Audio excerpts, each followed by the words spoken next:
Let's do this. How about I give you my 30-second commercial, tell you why I called, and you can decide from there where we go. Would that be all right? Okay. Okay. So like Bill, typically I'm working with business owners who are happy with their business, but they got three primary concerns. One, their salespeople are dropping price in order to get new business. Just seems to be their go-to move. Kills the bottom line, obviously. Secondly, their salespeople are struggling with prospecting, and they're not getting in front of the right decision makers. Okay, stop just for a minute. Your issue, too mechanical. How about if I tell you, you've not earned the right to do that, and so the challenge in this whole thing is you have to get real as soon as possible. So your 30-second commercial doesn't matter anything to the guy at the other end of the phone. Okay. And so the way you're saying it, if that's the way you say it on the phone, is almost intense, and so you've got to figure out how to get real soon. And so you've interrupted my day, and the challenge of interrupting my day is you have to make me want to talk to you for 5 minutes. And so, lights on. Hello. Hello? Hi, is this Tim? It is. Tim, I didn't expect to get you on, ironically enough. I've been making a few dials today, reaching out into businesses like yours. I work for Sandler Training. Do you know anything about Sandler Training? No. Maybe this is not going to be a good time. Is this a good time for you to invest 5 minutes with me? Yeah, I got a couple minutes. All right, well, let's do this. I'll tell you a little bit about what I do. I'm a business development specialist, and companies like yours typically invite me in to analyze their sales issues. And so, are you having any sales issues right now? Well, I mean, sales can always be better. It's going all right. We're doing pretty well. We've hit our numbers for the year so far, but you know, it'd always be better to be improving. Sure. Well, there may be no reason for us to talk then, but maybe just a quick question.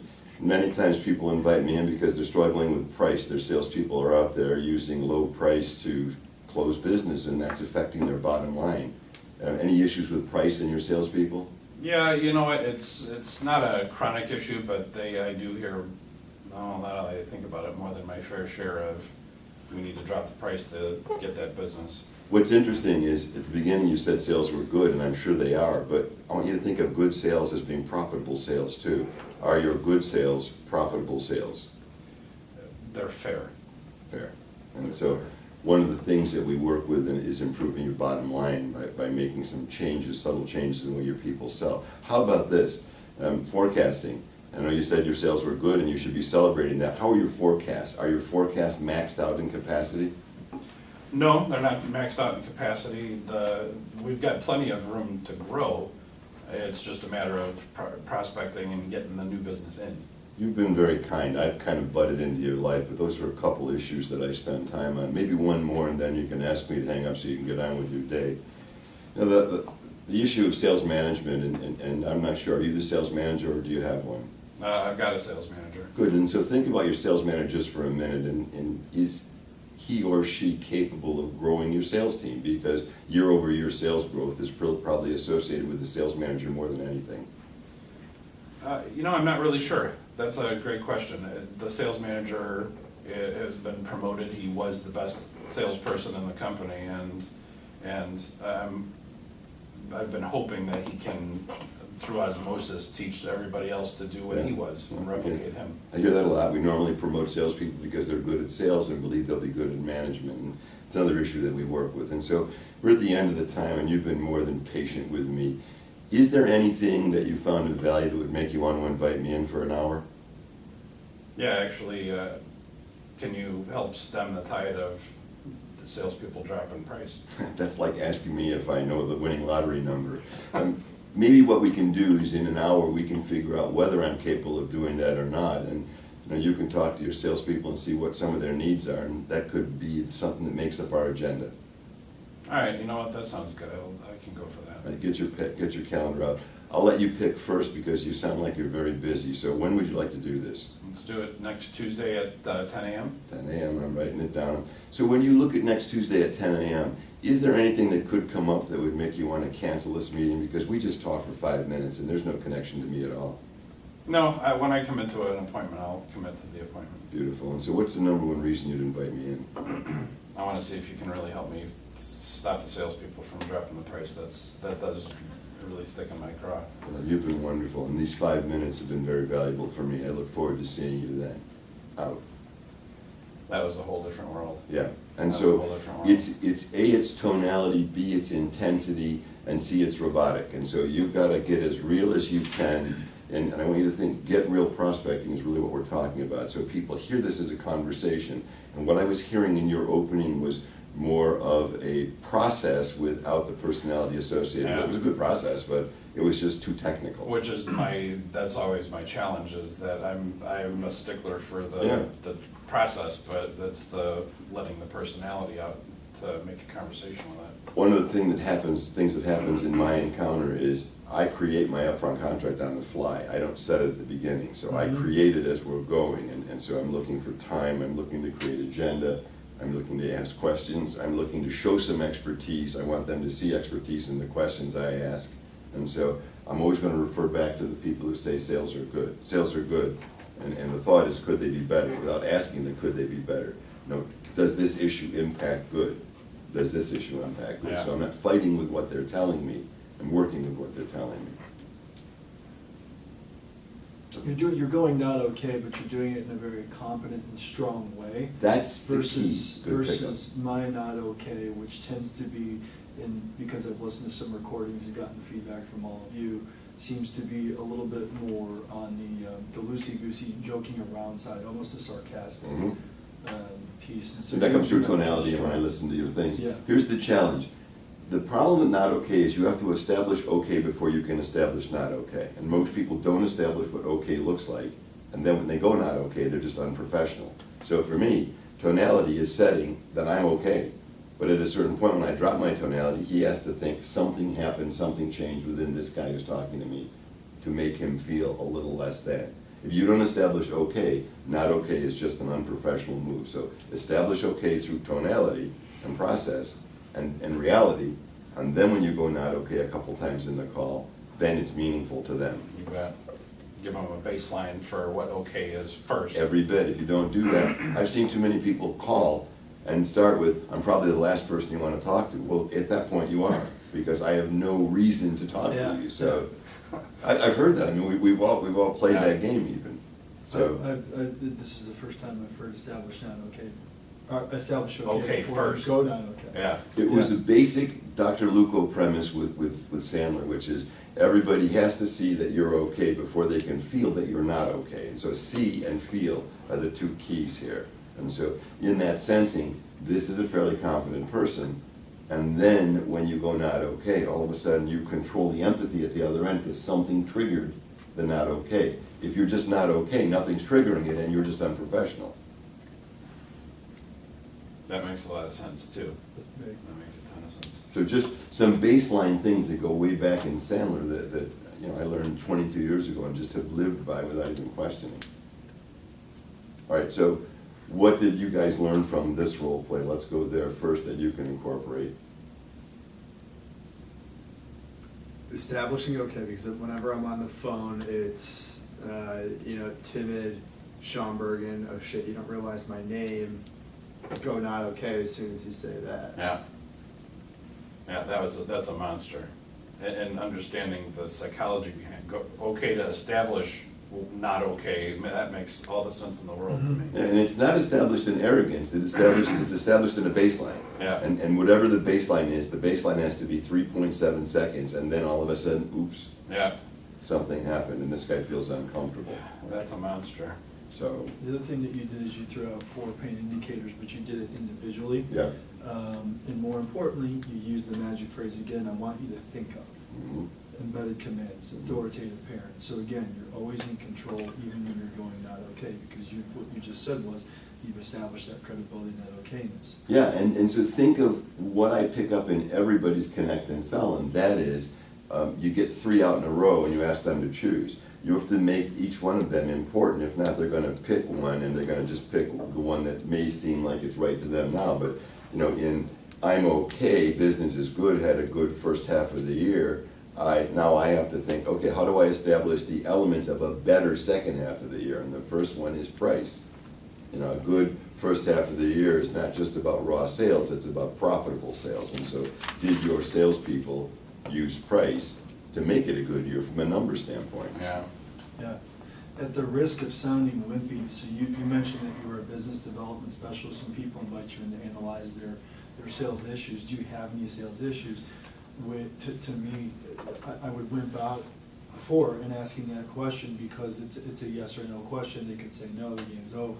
Yeah, and you have to be prepared to deal with no. So give me no. No, I don't. Everything's fine. No, I don't. I'm good. Yeah, and I hear that a lot. And so this could be a very short phone conversation. Are you willing to humor me for 30 more seconds?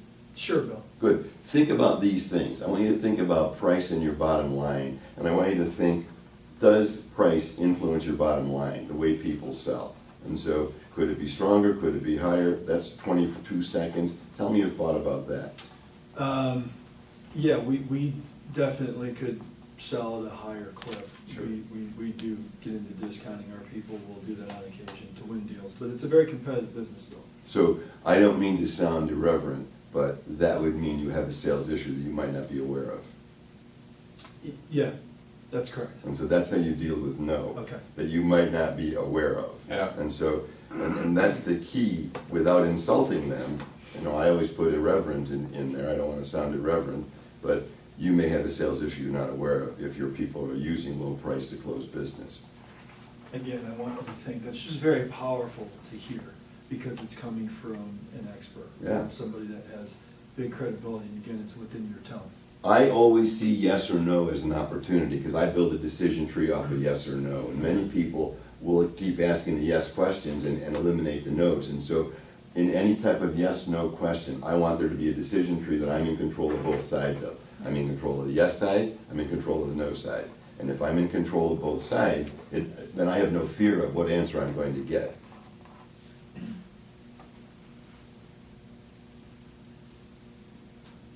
We're at the 15-minute mark. Did you get enough on 100%. on this right now? Do you have a thought you want to add? Okay. Okay, so is that a good enough connect and sell role play, or do you want to do another connect and sell, each of you do them, or how do you want to go about this now? Because this is now, we're on a roll now. Yeah, let me go. I'll go. I'll Good. be the salesperson. You be the salesman. Good. And so at the snap of the finger, I'm going to say hello and you're engaged, okay? Okay. Hello, it's Bill. Bill, Rich Austin, Sandler Training. Hi, Rich. How can I help you? I'm sorry, I'm a business development specialist. People typically invite me into their business to analyze their sales issues. Bill, you weren't expecting my call. I got to ask you, I'm sorry, does my name ring a bell? Does my business ring a bell? No, should it? I'm not necessarily sure it should.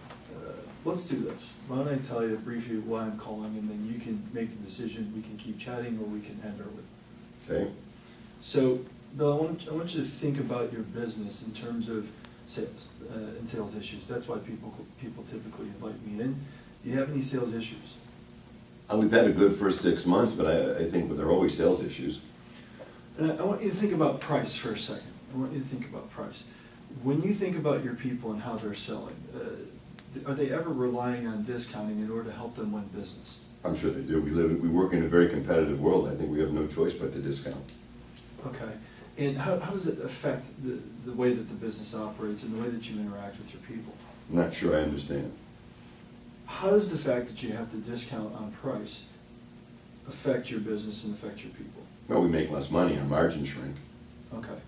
Bill, is that an issue that's worth, can we stop? Yep. I'm fucking just going. It's okay.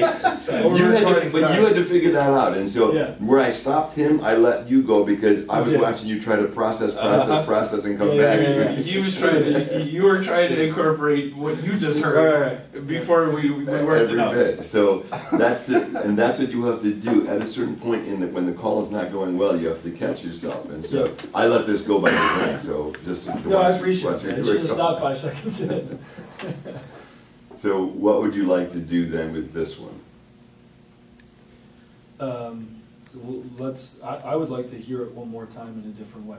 Okay, so when I snap my fingers, you'll say hello and we'll be connected. Okay, perfect. Hello? Oh, I'm sorry, I meant, I'd like to see you do it one more time. Yeah, I said hello. Okay. So, You're Wouldn't the you say prospect. hello if somebody said hello at the other end of the phone? You're overthinking You're the it. prospect. You're the Okay. prospect. You're Hello? overthinking it. Hello, Stop XYZ. again, stop again. This is Rich. Ready? Yep. This is Rich. Rich, it's Bill. How are you doing? Doing well, thanks. And you, Bill? I'm doing fine. I appreciate you taking my call. I didn't expect to get you today. My name sounds familiar. It's Bill Bartlett. No, I can't say it does. Yeah, it doesn't surprise me. I'm a local business development specialist making some phone calls into businesses like yours to talk a little bit about sales issues. Now, I realize I'm catching you at a bad time here, so you can tell me to call back at a different time if you'd like. No, this is okay, Bill. Go ahead. Uh, What's this about? 5 minutes maybe to invest, is that okay? Because I don't want this to go on endlessly. That'll work. Good. Yep, So- let's make it a quick 5. Think of your bottom line of your company, and the challenge of a bottom line is keeping it strong as sales are growing. So I want you to take a look at sales and your bottom line and tell me what relationship you find there.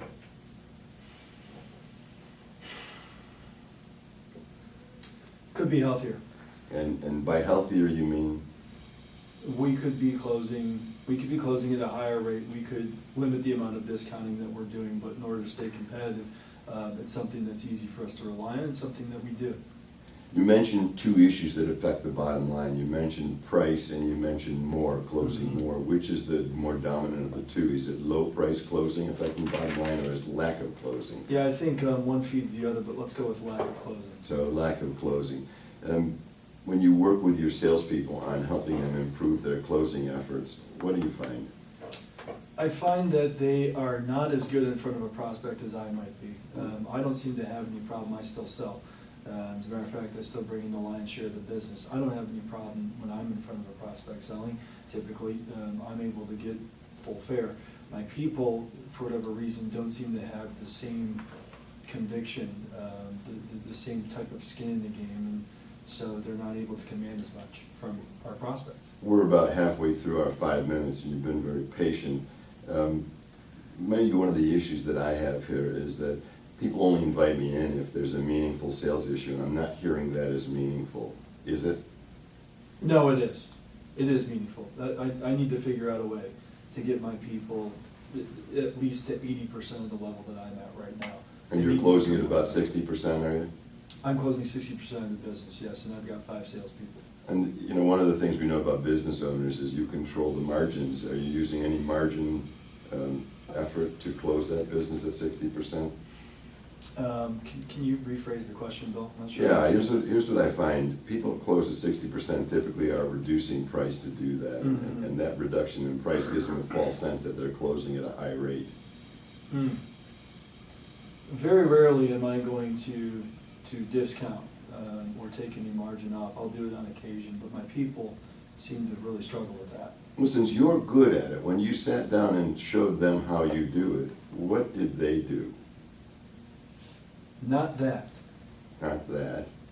Yeah, they're doing something else. I think they understand it conceptually when we're together, and it seems like they're getting it, but when they're out there in the real world and they're bringing these orders back, it's not at full fit. Rich, we're at about 4 minutes and 30 seconds. I only asked for 5, and so in the last 30 seconds, I'm not sure we've hit anything that's strong enough for you to invite me in for an hour, but you know, typically in that hour, if you did, we would kind of talk about things like that. It's not a sales call, it's more of a discovery meeting. What would you like to do? Yeah, why don't we do that, Bill? Why don't we set something up? Just get out of role play. Okay. Okay, so thoughts about that one, different approach on my part for sure, and so playing off a different personality.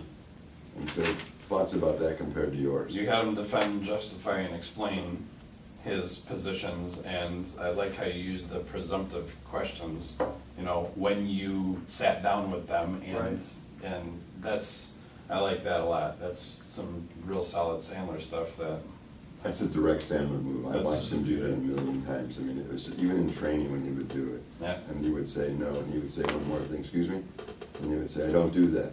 Oh, I'm curious why. And so you know, you were already 3 questions in, getting burned here. All right, so where did we go with that one? What did you sense? Let's go from prospect standpoint, because again, we only covered one issue. And I tried to figure out whether that issue was strong enough. And the vagaries in my approach were a lot stronger than in this one. So thoughts from your end. What did you experience, and did you think it was effective without throwing roses in? Because if you say, I was just humoring you, Bill, I'll accept that. No, I thought it was very effective. I mean, clearly there's pain in this guy's situation with his people, but what you were able to do is you were able to, you know, separating myself from the emotion, I was able to see myself having flaws as well, not just my people, but myself having flaws as well, typically with my margins, because nobody ever questions me about it. And so now I'm finally being questioned about it, and now I'm starting to understand that maybe it's not just them, maybe it's me. Now I went back to blaming them, which is usually what I experience happens, but you're putting the focus more on them, you're putting the spotlight on them, and making this a personal issue. And getting them to discover that's a personal issue, so, yes. And my goal with this one was to set up management training. Yep. And so, the goal was that it's the, you heard me do it, you're the problem. We did the Exactly. SGA, you're the problem without Right. saying it. Right. And so I think the challenge of you're the problem is, if everything is good at their end and they believe it, they're the problem, because everything can't be good at their end. Even at closing it, I threw out an unrealistic number. Nobody closes 60% without using price. Nobody, I don't care who the hell you are. Right. Price is gonna come into play. Right. So how do I give you that? And then how do I accept the lie, but then get you to realize the lie? And here's how I get you to realize the lie. When you teach your people how to close at 60%, what do you find? Yep. Which unmasks the lie without calling you a liar. That was a monster. Yeah, so you know, that's how you expose a lie. You ask them what they do to pass that on without calling someone a liar. I get lied to all the time on the phone, and it just drives me insane. And so it's one of these things that, okay, I've got to figure out how do I put the lie on the table without them realizing that I've backed them into a corner where they're going to look stupid. Well, because if they're really committed to the lie, then they'll dig in. But if you do it in that backdoor way with the presumptive, well, when you sat down with your people and taught them, then they actually have to break their behavior down and confess. And that's the yes-no. The yes-no is, I talk to them about it, but they're not good at it. The other one is, these are the steps I took them through. I told them to qualify, I told them to present, I told them to close, to which would give me the prospect system to put on. So either way, still a decision tree that I'm setting up off the lie. And so see it. And you know, one of the things that you want to practice is that decision tree off of anything, even in normal conversation. The yes answer, the no answer. Where would I go with the yes? Where would I go with the no? I do that in training all the time. If I ask a question and someone gives the wrong answer, how do I get them to see the right answer with a decision tree? And so regardless of what the answer is, Doesn't matter. it doesn't matter at all. Nope. Because you've already got the tree set up in the first place. I know where I'm going. I know where the tree is going to take me, and either way, it's going to be yes, I do close at 60%. Good. Tell me how you teach them. No, I don't. Okay, good. Is it important to figure out how to do that? And so it doesn't matter which way it is, and they have to stay strong in the process. Without having too much of a system and being robotic, how the hell do you get to that point? Because like I just feel like if I put a decision tree in front of me, I'm going to stick to it. Yep. to a T. Yep.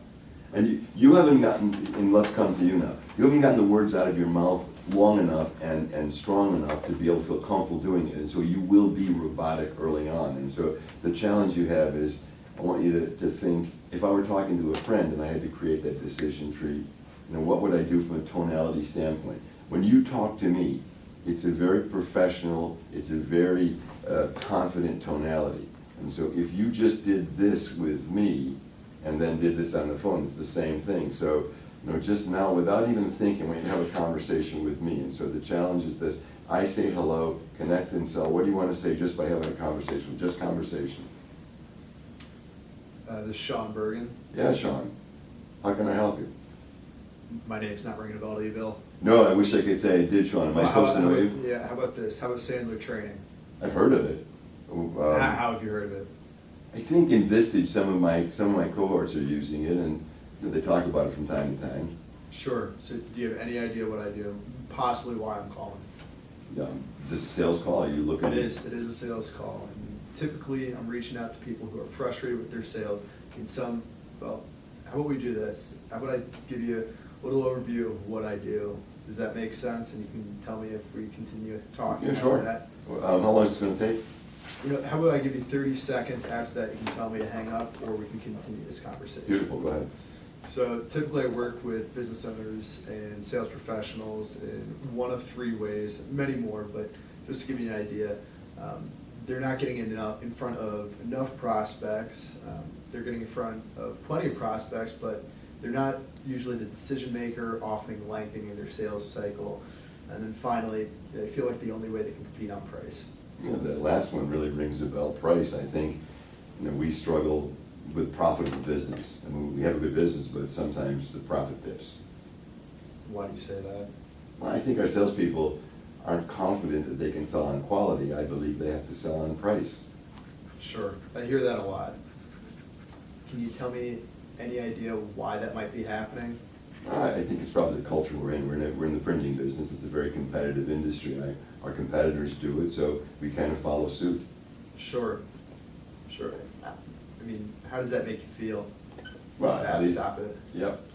And so for you, you should really close your eyes, because when you're talking to me, once you break eye contact, you're talking real naturally. Once you look back at me, you shift into robot mode. And so, I think the challenge when you're in your office is just kind of sit back and look up and close your eyes. Don't worry about a script, and just see the person at the other end, and then have that casual conversation. But in that, I used to do this all the time myself. The mailman came into my office one time. I was sitting cross-legged on my desk with my head up, and he just put the mail down and said, "Oh shit," and left.